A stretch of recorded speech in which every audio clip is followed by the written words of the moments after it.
Okay guys, I want to go over the homework from yesterday.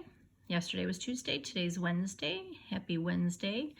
Number 7, it says the figure shows triangle ABC and a rotation of the triangle about the origin.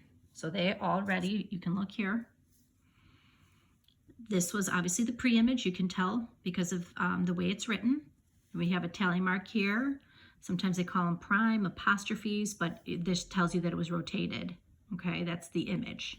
Okay, pre-image and then the image. Now remember, it says, how would you describe the rotation? It was rotated 90 degrees counterclockwise. So remember, when they say 90, you're always flipping the X and Y. So I took a look at the pre-image and I took the point. This was 1, -3. And then I flipped them. And remember, boys and girls, 90 degrees means you are moving it one time. So A goes from here to here. So now you have to pay attention to quadrant 1. In quadrant 1, remember, the X and Y are both positive. So that's why in the image, the X and Y are positive. So think about this too. So remember, you would just take the B point here. So that's 1, 2, 3, 1, 2, that's negative. Now take a look here. I flip them, 1, 2, 1, 2, 3. They're both positive. Flip the X and Y. Remember, I have to move B 1 time this way. I've got to move C 1 time. Remember, it started in quadrant 1. Now it's in quadrant 2. And then this one was 1, 2, 3, 4, 1. And now look at it's 1, 4. But let's remember that in quadrant 2, the X is negative. So then you had to find the other coordinates of the image. Most of you guys did a really good job here. How would you describe this rotation? So I just took a point. It started here. I was assuming because it was colored that was the pre-image and then that was the image. So it started here and it went here. So if I look here, this point moved twice. So 90 plus 90 is 180. Remember, in a 180, you don't flip the X and the Y, but you have to pay attention to the coordinates of X and Y. And remember now that the 5 is positive. Okay. Can you describe this transformation other than a rotation? And a lot of you had this one right. It's also a reflection across the Y. What type of rotation besides the 360 would preserve the orientation of the H-shaped figure, a 180 rotation? So if you take a look here, like this point, just think about if you move the this point 1 time, it's going to be over here. Then if you move it again, it's going to be down here. Okay, remember that 360 is always preserved, but in this case, because it's the shape of an H, a 180 would also do the same. It would preserve it or save the same shape. Now, if you take a look here, a point with coordinates -2, -3 is rotated 90 degrees clockwise about the origin. What are the coordinates of its image? So it doesn't have anything to do with this one. Okay, so here are your points. If it's rotated clockwise, remember, you're going to flip the X and the Y, and then you have to think about what quadrant it would be. So -2, -3. So if you think about it like right here, 1, 2, 1, 2, 3, right? So here's that point, and it's counterclockwise. So now it's up here. It's in quadrant 2. So now it would be -3, 1, 2, 3, +2. Okay, so remember, 90 degrees, it means it moves 1 time, and you flip the X and the Y. You do not flip the X and the Y for a 180 degrees rotation.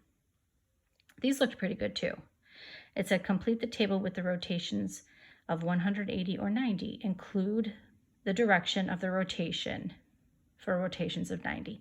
So if you take a look here, it started in quadrant 1, but ended in quadrant 4.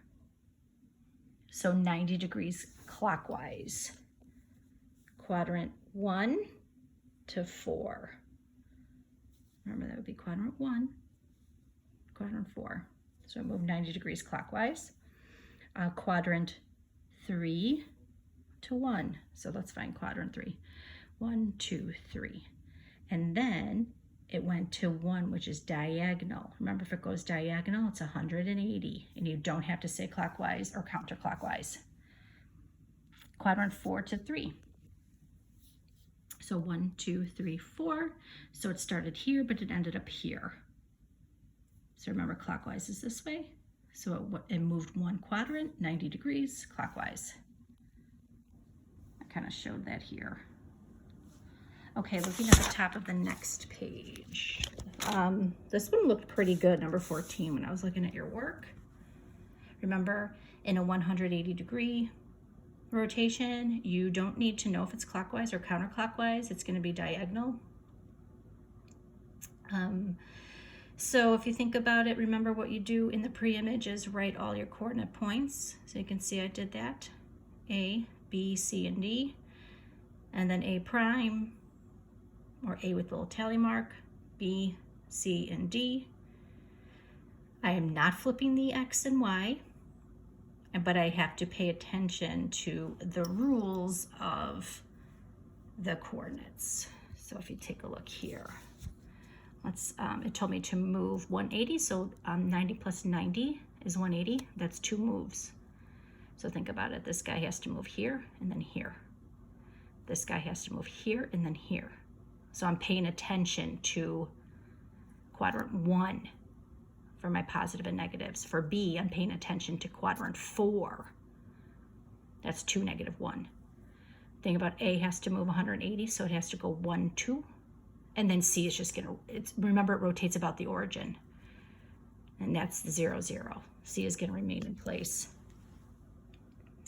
And then remember, 270, it's 3 moves to the left, and you need to flip the X and Y. It's the same rules as 90. Okay, I want you to see what you did there. I wrote the coordinates of the image. Of the pre-image. And then here are the coordinates of the image. So think about C, look at the pre-image. Move C 3 times counterclockwise. Okay, so think about C. So C starts here. So 1, 2, it has to be here. A, 1, 2, it has to be here. B's here, so now it's here, now it's here, now it's there. I saw a couple of flip-flops with the C and the B. Remember that you are flipping the X and Y, but paying attention to the coordinate for the negatives and positives. And then almost everyone had this right. Is there a rotation for which the orientation of the image is always the same as that of the pre-image? If so, what? And then yes, a 360 rotation just puts it back in the same spot because you're moving it 4 times. Divide 360 by 90, and that's 4. Okay, have a great Wednesday. I will also post what you need to do for today shortly. Thank you.